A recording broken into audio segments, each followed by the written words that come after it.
En esta ocasión tenemos invitada a una persona muy especial, doctora en educación por la Universidad Autónoma de Guadalajara. Cuenta con una maestría en educación en la Universidad Pedagógica Nacional y es licenciada en filosofía por la Universidad Autónoma de Chihuahua. Colaboró en la Secretaría de Educación Pública y en el Consejo Nacional de Fomento Educativo, en el diseño y la implementación de programas educativos, así como en proyectos de innovación e investigación con incidencia en política educativa nacional, a través de organizaciones de la sociedad civil. Estuvo al frente de la Dirección de Innovación Educativa de la Universidad Autónoma de Guadalajara y de la Coordinación Académica del Instituto Internacional de Justicia Restaurativa y Derecho. Se ha formado como facilitadora de mecanismos alternativos de solución de controversias y diseño de programas y procesos restaurativos. Se desempeña en los ámbitos de docencia y consultoría dirigida a equipos interdisciplinarios de diseño de programas educativos presenciales y virtuales. Imparte conferencias sobre innovación educativa, construcción de comunidad, prácticas restaurativas, entre otros. Actualmente es directora ejecutiva de la Asociación Civil Building Community, donde contribuye con la construcción de comunidad en entornos educativos, laborales, familiares y comunitarios desde una perspectiva restaurativa. Sobre el taller, ¿cómo transitar hacia la construcción de una cultura restaurativa escolar basada en un alto nivel de apoyo, límites claros, uso del poder con las personas, procesos dialógicos, participativos y horizontales que impulse la creación de entornos de aprendizaje justos y equitativos, fomente relaciones saludables y promueva la reparación de daños y transformación de conflictos? Con ustedes, la doctora Zaira Azul Magallanes Rodríguez, con el taller Prácticas Restaurativas en Entornos Escolares. Bienvenida, doctora. Muchísimas gracias por estar aquí. No quisiera hacer ya mucho preámbulo porque desafortunadamente tuvimos una falla técnica. Gracias por su comprensión y por su tolerancia. Me siento muy emocionada y muy agradecida por la invitación a este espacio y por estar aquí con ustedes. Muchas gracias. Miren, yo les quiero compartir que vengo aquí a hablarles no solo de algo que yo he aprendido en mi proceso de aprendizaje escolar, académico. No solo está detrás de esta plática mis credenciales académicas. Detrás de esta plática está una experiencia de una niña, una estudiante, una adolescente, una joven, una mujer adulta que ha vivido, gozado y padecido el sistema educativo y los entornos escolares. Pues de ser una niña precoz que quería rápido ir a la escuela porque eso significaba pues parecerme más a los adultos que estaban cercanos a mí, hasta la adolescente que llegó a sentirse excluida de la escuela ante la incomprensión de una clase y la falta de recursos quizás que mi entorno escolar me podía proveer. ¿Qué quiere decir esto? Que yo fui una de estas miles y millones de estudiantes que pues salió de la educación básica y de la educación media e incluso de la educación superior con una gran deficiencia en el desarrollo de mis habilidades matemáticas. Y aún así me titulé, salí de la universidad sin saber álgebra básica, menos todo lo que sigue de ahí. Eso me generó a mí una sensación muy negativa y un concepto de mí misma muy negativo. Yo pensaba que el problema era yo, que la capacidad de aprendizaje era el problema, ¿sí? Afortunadamente conocí nuevos enfoques educativos, nuevas formas de intervención y pude darme cuenta que podía aprender lo que yo quisiera, que el problema no era mío, no era un problema de aprendizaje, era una forma de acomodar los elementos de enseñanza que están en un entorno escolar. Esa fue una de las primeras experiencias que me permitieron, por un lado, ser muy crítica hacia el entorno escolar, pero también encontrar alternativas de solución efectivas y darme cuenta que el problema no está en la capacidad de las personas, como tanto en los contextos y las circunstancias. y sobre todo en la relación educativa y en la relación convivencial que establecemos en las escuelas. Entonces, bueno, luego me dediqué a trabajar con docentes, compartiendo esta forma de enseñanza-aprendizaje que me permitió a mí mejorar mi autoconcepto, darme cuenta que podía desarrollar mis habilidades matemáticas, pero con eso mi autoestima, mi capacidad de autonomía para aprender, entre otras cosas, ¿sí? Y por último, también les hablo de lo que he tenido oportunidad de compartir con muchas y muchos docentes, que es el enfoque restaurativo, que vino a completar ese marco en el que yo trataba de interpretar y de encontrar alternativas para mejorar la experiencia de todas las personas que conviven en una escuela, de docentes, estudiantes, directivos, familias, etcétera. Entonces, pues desde ahí les hablo, desde no solo mis credenciales, sino mi experiencia también. Entonces, bueno, ¿qué son las prácticas restaurativas? Se considera, por un lado, como una ciencia social emergente, ¿sí? Es decir, un campo que apenas está naciendo, está emergiendo, está trayendo al debate una serie de problemáticas, de enfoques y de metodologías. Es también un movimiento social, ¿sí? Es una serie de ideas y de prácticas que están trayendo muchas personas en diferentes ámbitos, no solo los ámbitos educativos, también laborales, comunitarios, sociales, incluso de justicia penal. Y bueno, la justicia restaurativa, que es el origen de las prácticas restaurativas, que es un paradigma de justicia. Todo esto parece que está como por diferentes ámbitos y campos, sin embargo, llegan a un punto en común.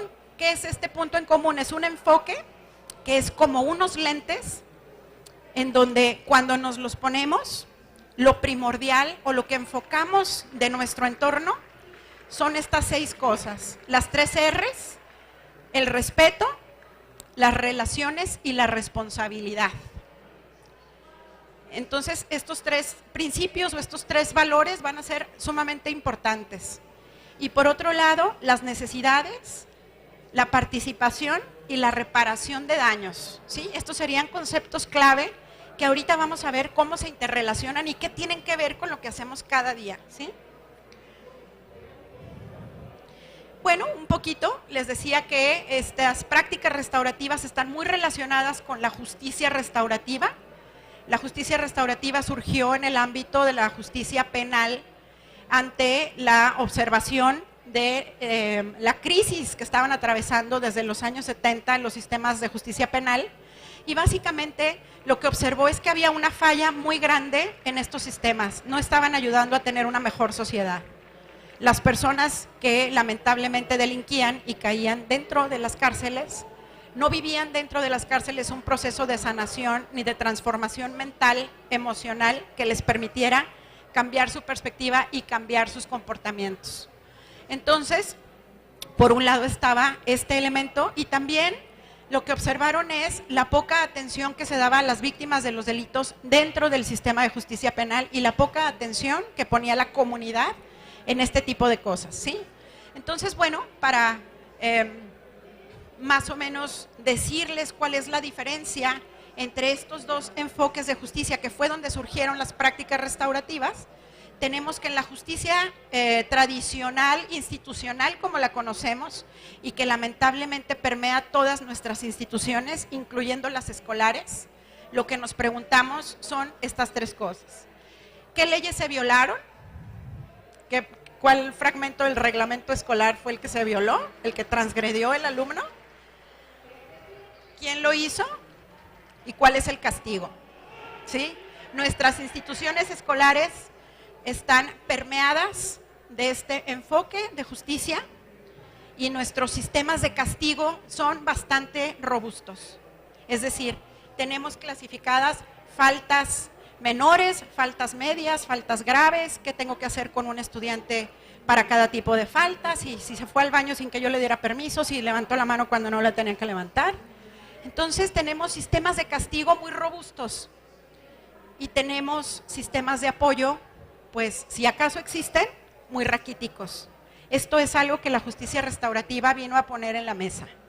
En la justicia restaurativa nos preguntamos, con muchísima diferencia, ¿quiénes han sido dañados qué necesidades tienen, cuál es la responsabilidad de cada una de las personas involucradas, quiénes tienen interés en resolver esto y en participar en esto, y cómo hacemos para que cada quien de las personas involucradas participen en la reparación de los daños, ¿sí? Dirán, pues, ¿esto cómo tiene que ver con la escuela? Tiene que ver mucho, tiene que ver con lo que decía la doctora Kaplan un poquito antes, cómo hacemos que las escuelas sean lugares que dejen huella de apoyo y no de dolor. El castigo por sí mismo no mejora las conductas de los estudiantes, ni de los docentes, ni de ninguna persona. Lo que hace es agravar la situación y reforzar en la persona un autoconcepto negativo que le impide pensar en la posible transformación de su comportamiento y de su forma de ver el mundo.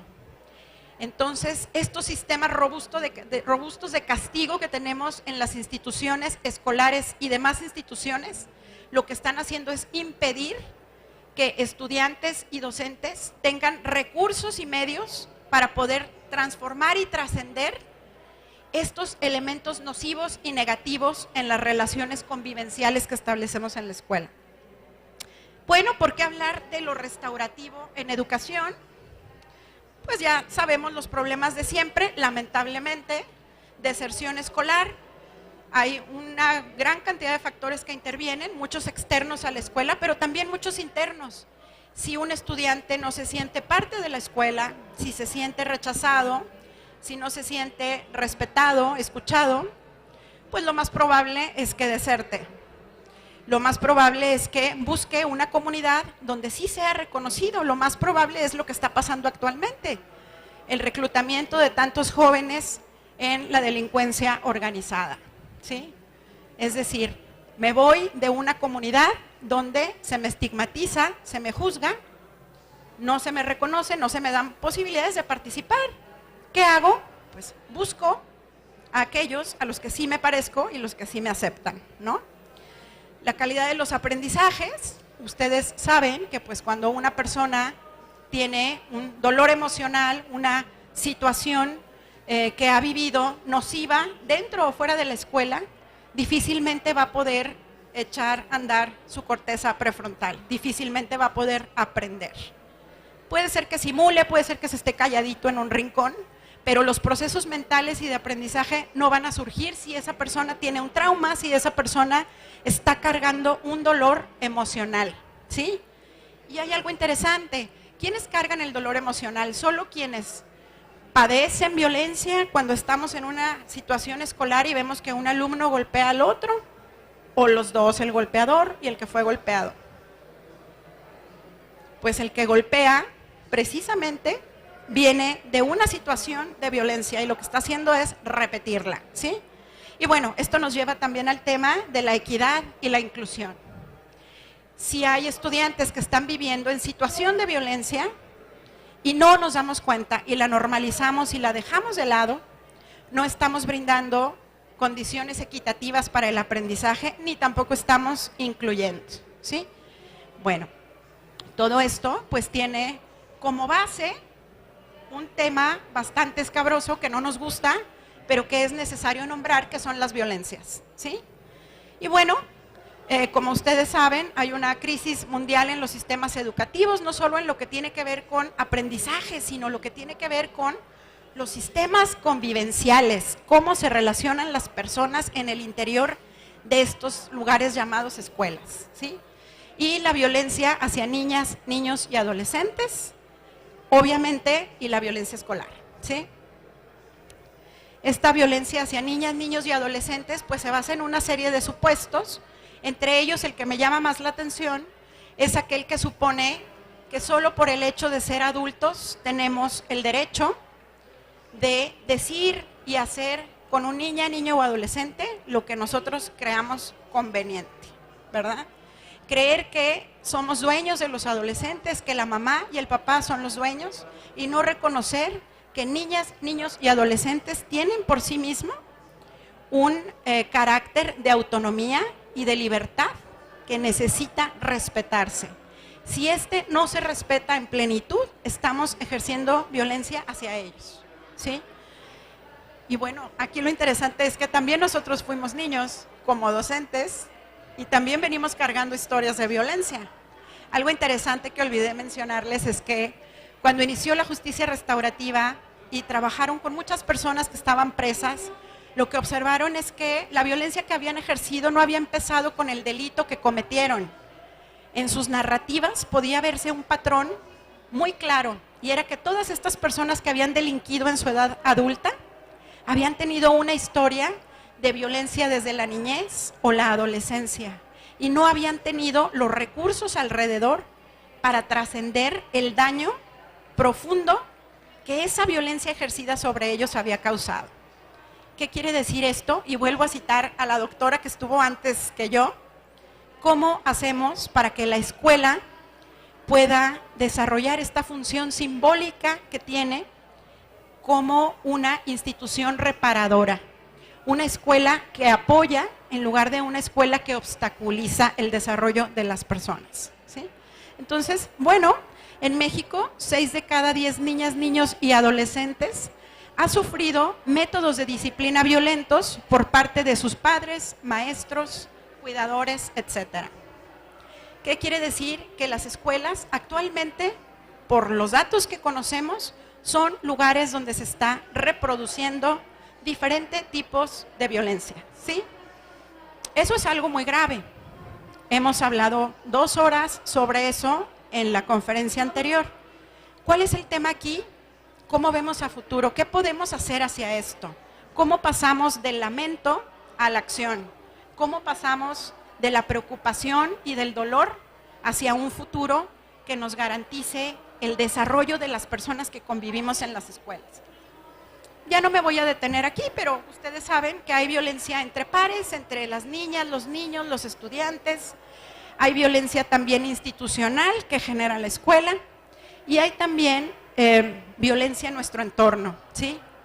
Los niños, las niñas, nosotros mismos vemos las noticias en internet y ¿qué vemos? Pues unas condiciones de violencia en muchos sentidos y a muchos niveles. Hay una guerra entre 2 países que aparentemente están lejos pero que nos afectan, no solo en términos económicos, sino en términos simbólicos, ¿sí? Hay situaciones de violencia directa cuando escuchamos estas balaceras en lugares públicos, pero hay también violencias muy silenciosas que se siguen reproduciendo incluso dentro de las mismas familias. Todo esto rodea también a la escuela, ¿sí? Bueno, la violencia institucional, de acuerdo con algunos autores, yo tomo a Van der Ink y a Evans, hablan de cómo la violencia institucional se puede explicar por esta estructura que tienen prácticamente todas las instituciones occidentales, que es una estructura jerárquica. Una estructura en donde quien está arriba es quien toma las decisiones y quienes están abajo de esa pirámide tienen que aceptarlas prácticamente incondicionalmente, ¿sí? Es decir, la participación de quienes están debajo de la pirámide es o muy poca o nula. Y eso eventualmente impide que estas personas satisfagan sus necesidades de participación, de autonomía, sus necesidades de conexión con otras personas. Tienen que ceder su poder porque tienen o tenemos la necesidad de trabajar, de llevar un sustento. Entonces aceptamos lo que alguien que está arriba de nosotros nos indica o nos exige, ¿sí? Esto es una forma de violencia estructural o institucional, ¿sí? Aquí lo ejemplifiqué un poco. Entonces, bueno, alguien presiona a nuestro director para que haya un porcentaje de alumnos con una calificación. El director pues nos presiona a los docentes y los docentes presionamos a los estudiantes, ¿sí? ¿Por qué? Porque necesitamos que algo que está arriba se cumpla. ¿Cómo? No importa, lo tenemos que hacer. ¿Bajo qué condiciones? Tampoco importa mucho, lo tenemos que sacar a como de lugar, ¿sí? Entonces se juzga como buen estudiante y se juzga como buen docente aquel que alimenta esta estructura vertical piramidal. Y eso pues es violencia. ¿Y quién lo paga? Pues lo pagamos con enfermedad, alumnos, maestros, etcétera, ¿sí?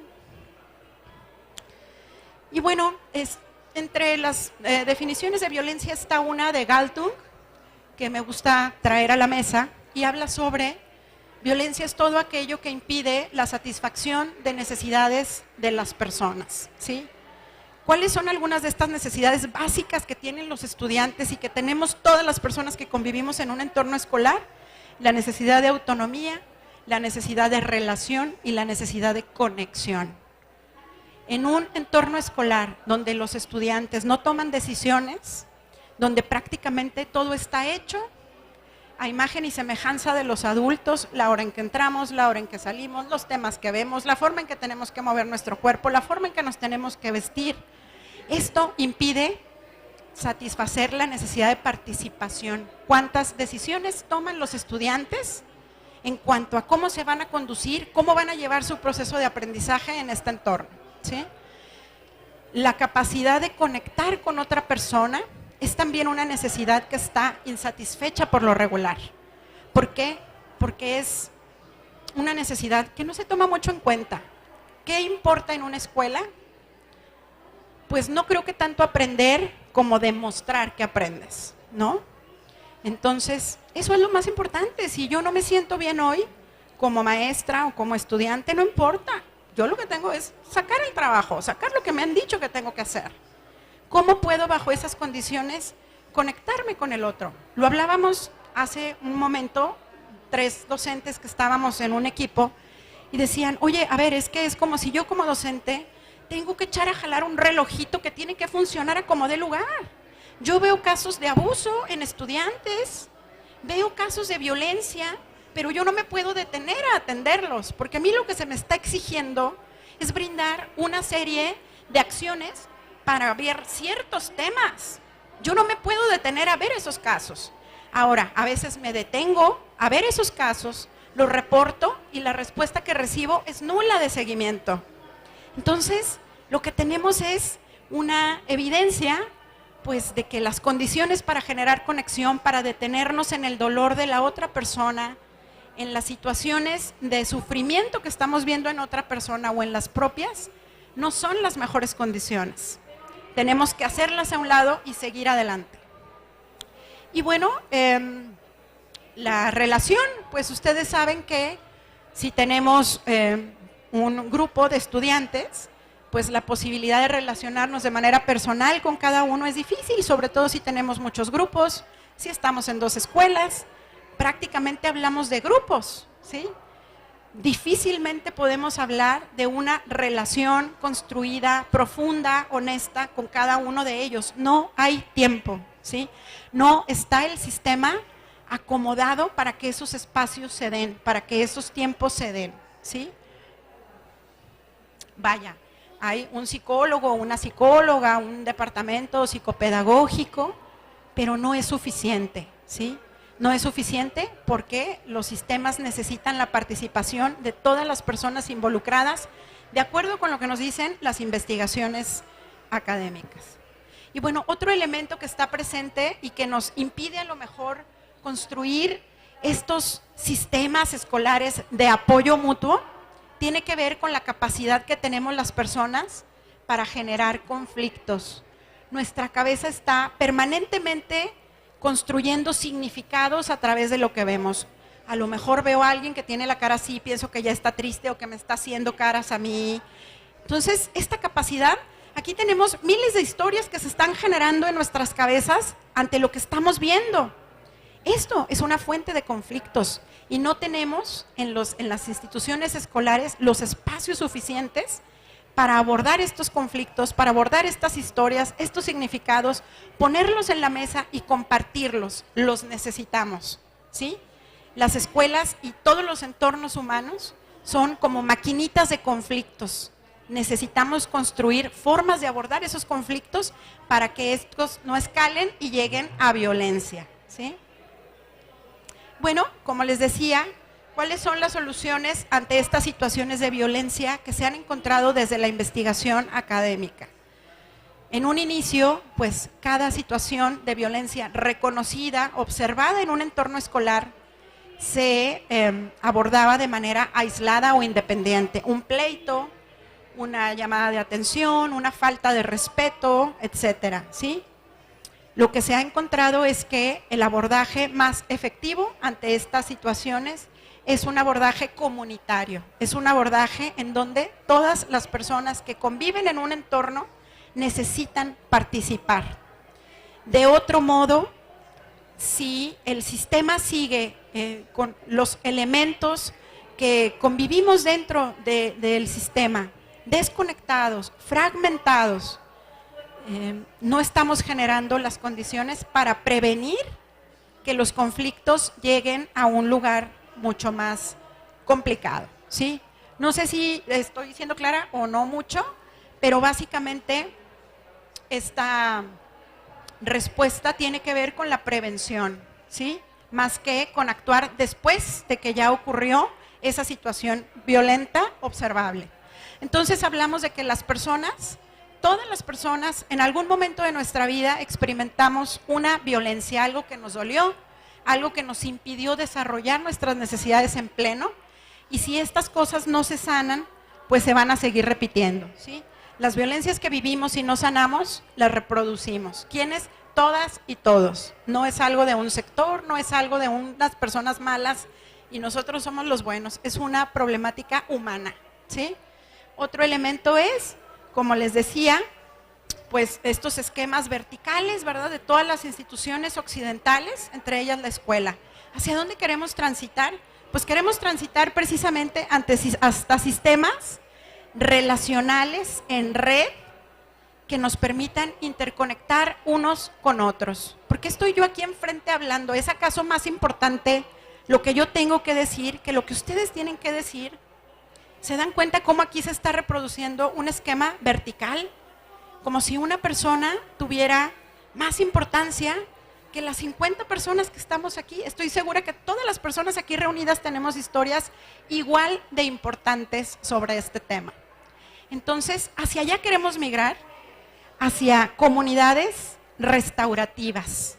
Y ahorita voy a explicar un poco más qué es lo restaurativo. Culturas restaurativas, entendiendo por cultura lo que las personas pensamos, hacemos y sentimos, ¿sí?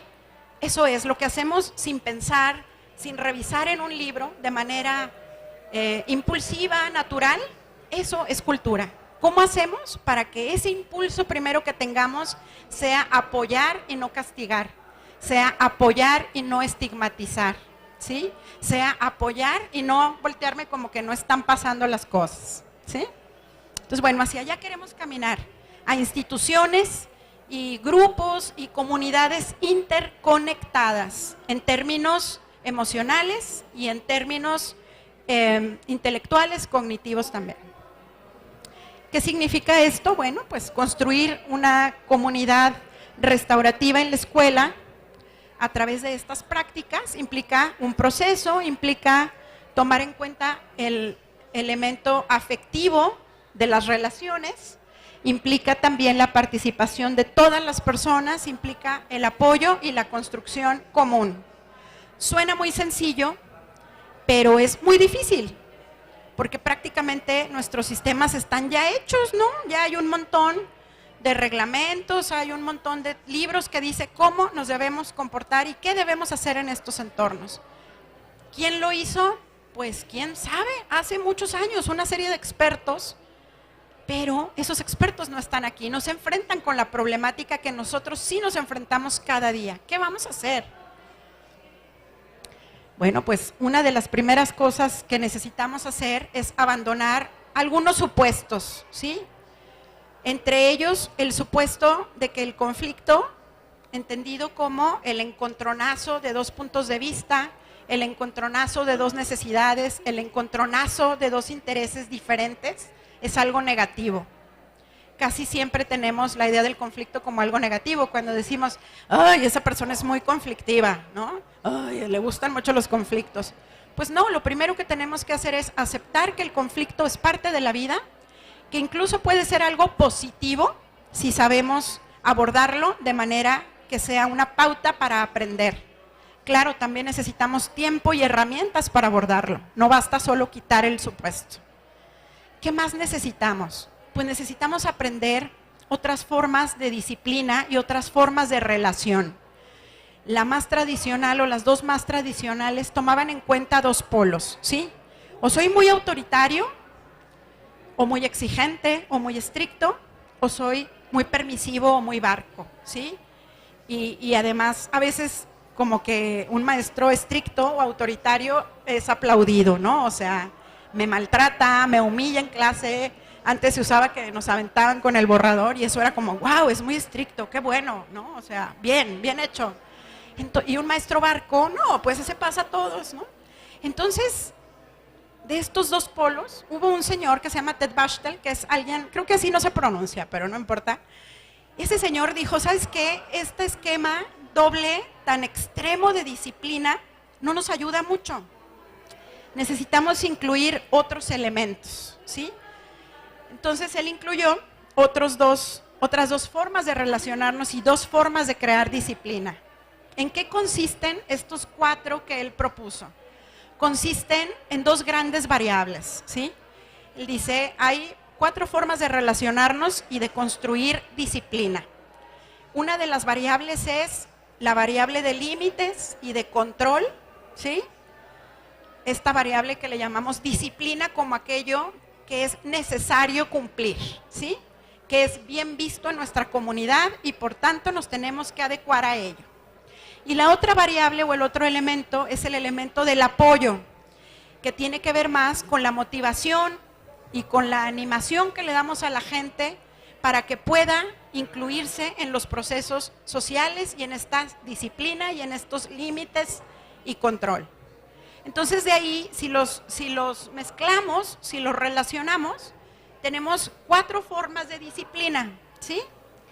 Si somos muy exigentes y hacemos mucho hincapié en los límites y no damos apoyo a las personas, pues tenemos una forma de relacionarnos punitiva y tenemos sistemas relacionales punitivos.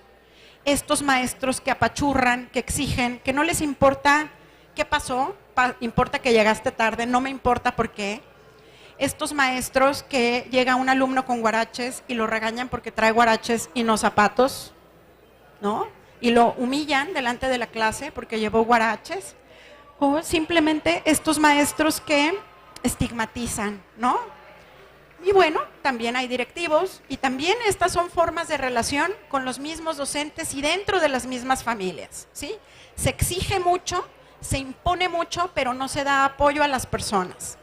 Esta es una forma que tenemos de relacionarnos y de abordar lo que pasa a nuestro alrededor y que también se ha utilizado esta forma de disciplinar hacia nosotros. Yo recuerdo, por supuesto, muchas historias donde los adultos a mi alrededor fueron punitivos, ¿sí? Donde priva el castigo y la imposición, ahí está el elemento punitivo. Está la otra forma de relacionarnos, que es cuando hay poco apoyo y también pocos límites, ¿sí? Es la forma negligente. En este sentido, estamos tratando a las personas como objetos que no existen, que no importan. Recuerdo muy bien a un maestro que llegaba a la clase y llevaba con su taza de café, su periódico, y en lugar de dar la clase, pues él se ponía a leer el periódico y a tomar café, ¿verdad?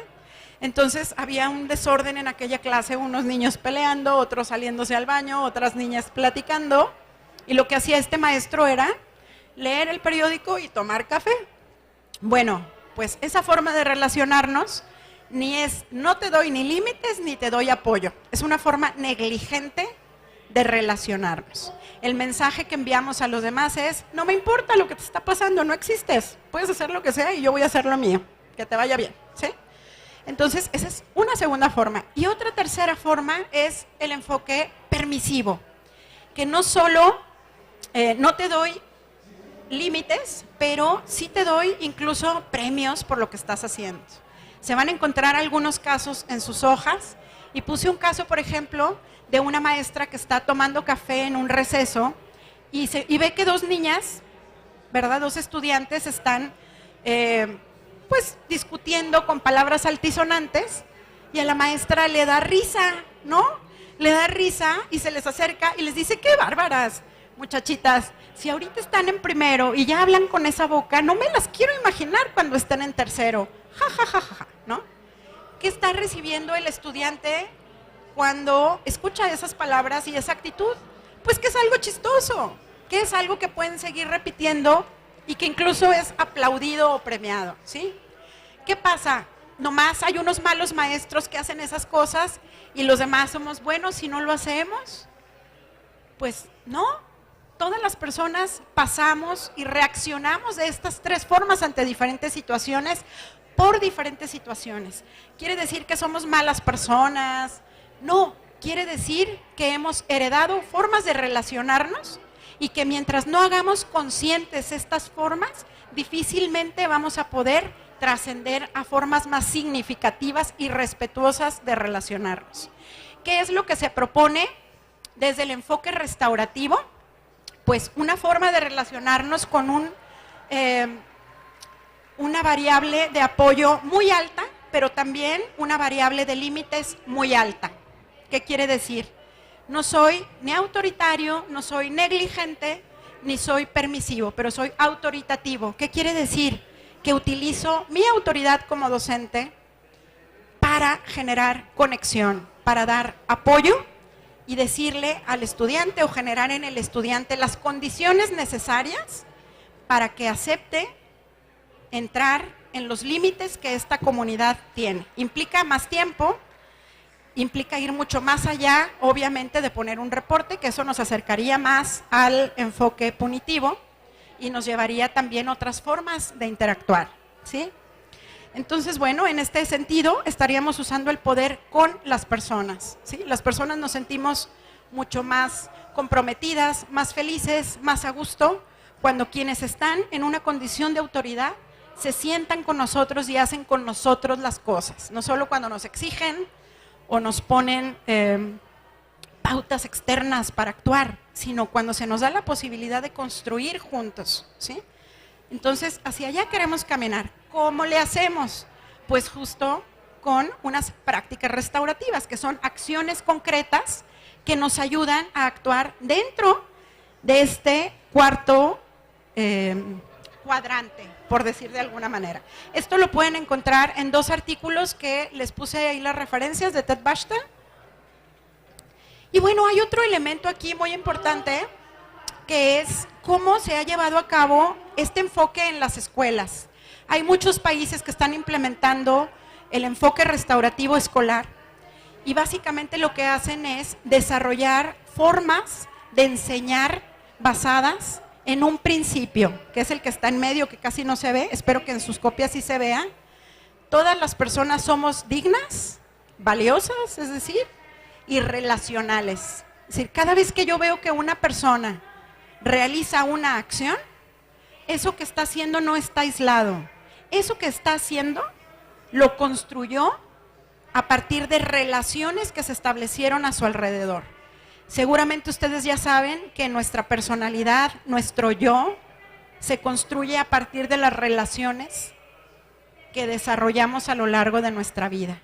Si vemos una persona que tiene un autoconcepto negativo, que tiene una visión negativa de la realidad, que siente que no vale nada o que siente que no va a lograr las cosas que se propone, esos conceptos que tiene su yo se han generado en relaciones humanas. Nadie crece ni se desarrolla ni construye significados aislado y solo. Eso nos habla de qué tipo de relaciones han estado alrededor de esa persona. ¿Qué es lo interesante? Que estas tres formas de relacionarnos, ¿verdad?, que son violentas, porque por una imponemos, otra ignoramos a las personas y otra aplaudimos cosas que le van a hacer daño a la persona, eso puede transformarse. La forma de relacionarnos importa y se puede transformar.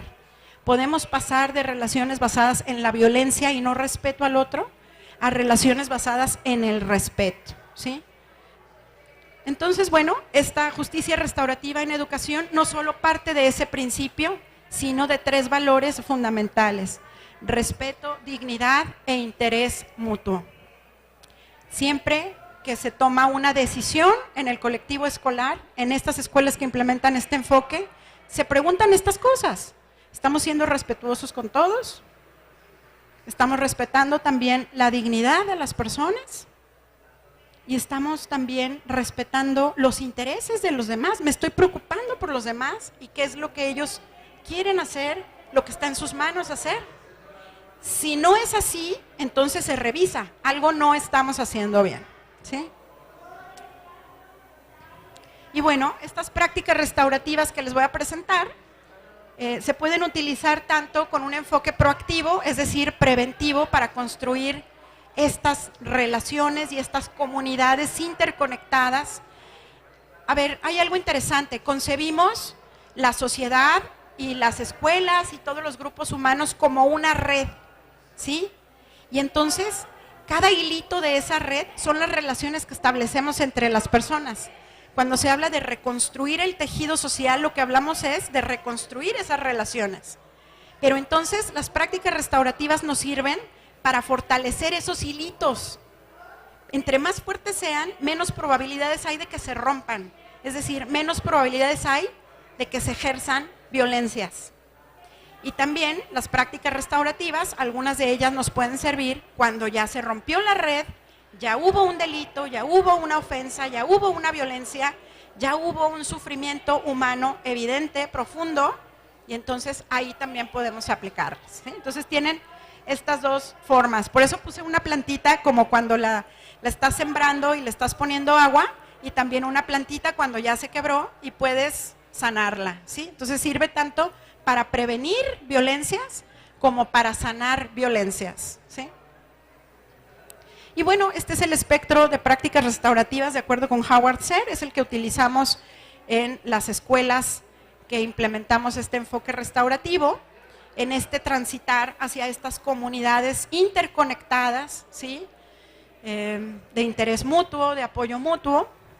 La primera sería la escucha empática, la escucha activa, que seguramente las conocen. La cosa es, ¿cómo hacemos para en nuestras escuelas efectivamente tener tiempo para hacer escucha empática? Si a mí me están exigiendo que tengo que terminar 30 temas, ¿a qué hora voy a hacer escucha empática con mis alumnos? Yo le pregunto a un alumno cómo está, ¿de verdad tengo tiempo para que me platique cómo está? ¿Tengo tiempo para estar en presencia de sus emociones, para conectarme con él, para verle a los ojos? ¿O nomás hago como que me importa y le digo, ¿cómo estás? Y qué bueno, con permiso. Vamos a seguir con el tema número 5, jóvenes, ¿no? Entonces, a ver, ¿hay espacio en las escuelas para practicar la escucha empática? ¿No hay?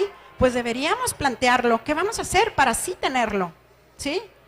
Hay otra práctica restaurativa que son las declaraciones afectivas, que consisten en, ante la observación de una conducta a lo mejor inapropiada, pues nuestra primera reacción a veces es castigar, es juzgar. Es decir, el estudiante está haciendo algo que no se debe hacer, lo va a reportar, lo va a castigar, lo va a regañar, ¿sí? Lo que nos dicen las declaraciones afectivas es detente, observa, ¿sí? Vienen de este movimiento de comunicación no violenta, estas dos prácticas. Observa, identifica qué estás sintiendo ante esto y también identifica qué necesitas tú que esta persona haga en lugar de lo que está haciendo y díselo, pídeselo, ¿sí? Eso es muy difícil porque a veces actuamos en automático. Si yo observo a un estudiante que está raspando una banca con una navaja, ¿qué pensarían ustedes? ¿O qué harían? Nuestra primera reacción sería decirle, no lo hagas, oye, eso que estás haciendo está mal, te voy a reportar en este momento, dame la navaja, ¿no? Pero no nos detenemos a decir, a ver, esta persona está haciendo esto, ¿qué siento yo hacia eso? ¿Cómo puedo comunicarlo de manera que no genere yo estigma y que me asegure yo que no estoy malinterpretando esa acción? A mí esto me parece importante. En algún momento leí en un estudio antropológico que las personas cuando dejan una marca en algún lugar es porque están construyendo pertenencia a ese lugar. Conscientemente pareciera que está destruyendo, pero inconscientemente está generando pertenencia.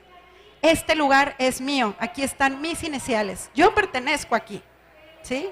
Entonces, bueno, otras serían las preguntas afectivas, otras serían las pequeñas reuniones restaurativas ante una pelea, un conflicto, manifiesto, una discusión de dos estudiantes, pues lo regular es intervenir, decirles qué hacer e irnos. Lo que nos indican estas pequeñas juntas es, pues acércate y genera reflexión en estas dos personas que están teniendo este altercado. ¿Cómo le podemos hacer?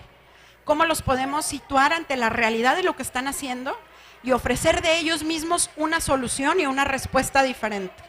¿Cómo podemos responsabilizarlos?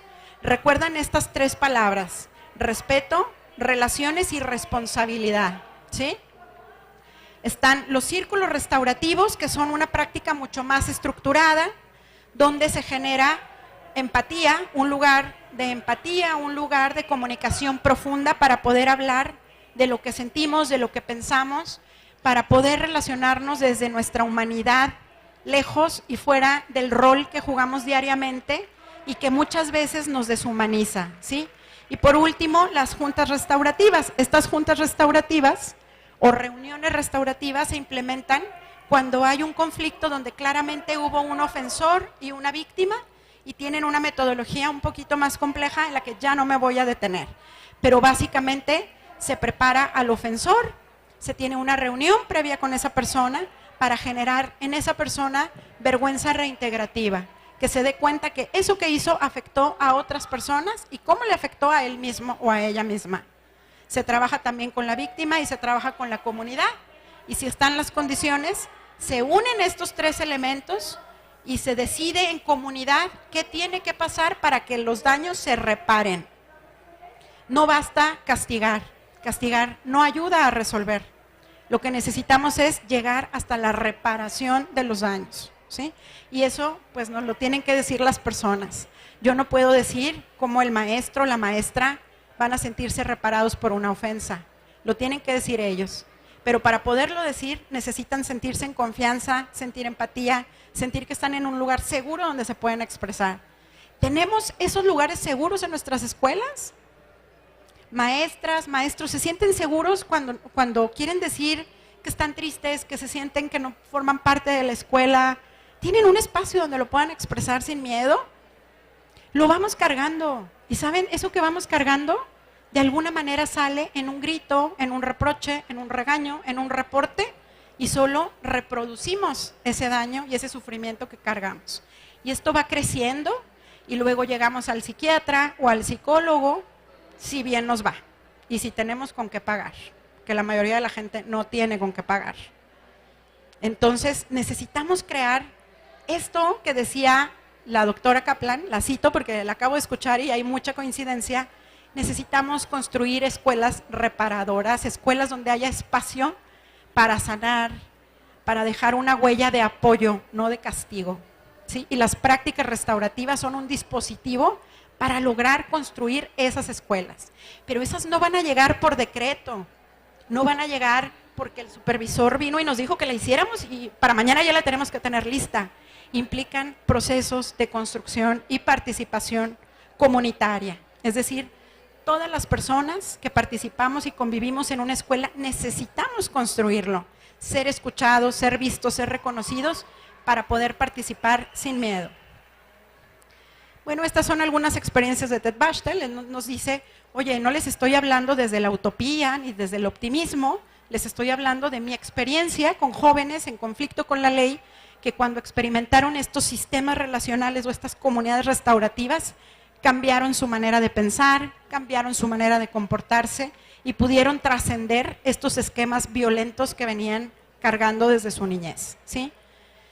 Y bueno, Evans y Vandering, del libro, el pequeño libro de Justicia Restaurativa en Educación, nos hablan también de la poca efectividad que tiene tratar los casos de violencia de una manera aislada y cómo cada vez van descubriendo dentro de sus investigaciones que las escuelas que van migrando a estos esquemas interconectados, comunitarios, relacionales, van permitiendo no solo resolver problemas convivenciales, sino prevenir estos problemas o prevenir que lleguen a cuestiones violentas. Entonces, bueno, pues son 2 autores que están ahí ya citados, los pueden revisar. Bueno, ¿qué necesitamos hacer? Pues necesariamente, no sé exactamente todo lo que se tiene que hacer, pero sí tendría que llevar desde nuestra experiencia. Se trata de un proceso que implica capacitarnos, que implica acompañarnos, que implica diálogo, participación, colaboración, vivencialidad. No basta un rollo como este que les estoy echando, basta vivir los procesos restaurativos. Eso es lo que hacemos en las escuelas. Ir y sentarnos en círculo y generar ahí estos entornos y a partir de la experiencia construir, ¿sí? Un proceso demostrativo, corresponsable, es decir, pues no es vengo y te digo qué hacer y ya, pues si no te va bien, pues ya tú la regaste, no. Somos corresponsables de los procesos y de los resultados de estos programas. Son programas in situ, ¿verdad? No los vamos a llevar a un hotel 5 estrellas 3 días y luego ya para irnos a nuestra escuela a ver cómo le hacemos. No, ahí en la escuela, con nuestros estudiantes, con nuestros problemas cotidianos, ahí trabajamos, ¿sí? Son procesos horizontales, ¿sí? Son procesos respetuosos y en continua construcción. Entonces, estos serían algunos elementos presentes para transitar hacia estos entornos escolares restaurativos. Aquí algunas fotos de algunas experiencias restaurativas en escuelas, en casas hogar, experiencias comunitarias. Y una frase que a mí me parece muy importante, estamos a tiempo, tenemos en nuestras manos el presente y el futuro de nuestro entorno. Es tiempo de reconocer nuestra responsabilidad y la potencia de nuestras acciones.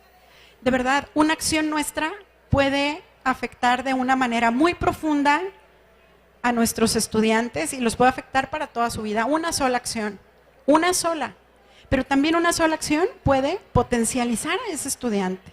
Entre más conscientes nos hagamos y podamos acercarnos a esto sin miedo, más podremos ser efectivos en identificar qué acciones son más convenientes y qué acciones menos convenientes. Bueno, pues la invitación es a caminar hacia una cultura más respetuosa y compasiva para todas las personas, pero eso nos incluye a nosotros también, para nosotros como docentes, como mamás, papás, tías, abuelas, abuelos, primas, primos, pero sobre todo como seres humanos, más allá de otros roles, ¿no? Entonces, pues bueno, quisiera compartirles estos casos que los tienen ahí en sus hojas. No sé si me fui muy rápido. Me gustaría que me dijeran si tienen alguna pregunta, algo que les gustaría profundizar antes de ir a los casos, porque me da pendiente que voy con un poco de prisa y a la vez, no sé. Bueno, vamos a hacer algo. ¿Qué les parece si hacemos grupos, puede ser de 2 o de 4, para analizar estos casos? Y me voy a ir por las mesas. Si hay alguna pregunta o algo en lo que se quiera profundizar, con mucho gusto lo podemos hacer, ¿ok? ¿De acuerdo? Bueno, este primer caso es precisamente una estudiante que está rayando el mesabanco con una navajita, ¿sí? Entonces, ahí hasta la puse, mira, está la niña ahí con una navajita, puede ser una adolescente, una joven, me puse una niña con una navajita, un cuchillito, y ahí pues una persona adulta docente ante ella. ¿Qué harían ustedes? Vienen 3 opciones, hay que leerlas, clasificarlas de acuerdo con los conceptos de la ventana de la disciplina social y con los conceptos de la justicia restaurativa en educación y elaborar en grupo o en binas cómo sería la intervención que falta nombrarse ahí. Entonces, son 6 casos, pueden abordar los 6 casos, pueden elegir 1 o 2, como ustedes gusten. Les pido, por favor, si se ponen en equipos de 4, quien así lo quiera hacer, quien quiera trabajar de a 2, lo puede hacer de a 2. Y ahí voy a pasearme por las mesas para lo que se ofrezca.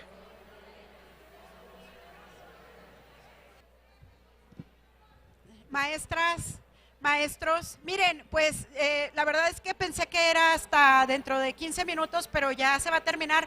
Yo les quiero pedir un favor, si fueran tan amables de venir y tomarnos ahorita, que creo que es que como estuve en el taller anterior, sé que me van a dar un papel, ¿no? ¿O no? ¿Sí? Entonces, cuando ya me den ese papel, si nos podemos tomar una foto. Y a muchos de ustedes, por lo que estuvimos compartiendo, me gustaría darles una tarjetita para poder vernos en otro momento y poder tener, pues, una charla más profunda, ¿sí? Bueno, pues entonces vamos a cerrar. Lamento mucho que se nos fue el tiempo. Pues ya si quieres para, ¿sí?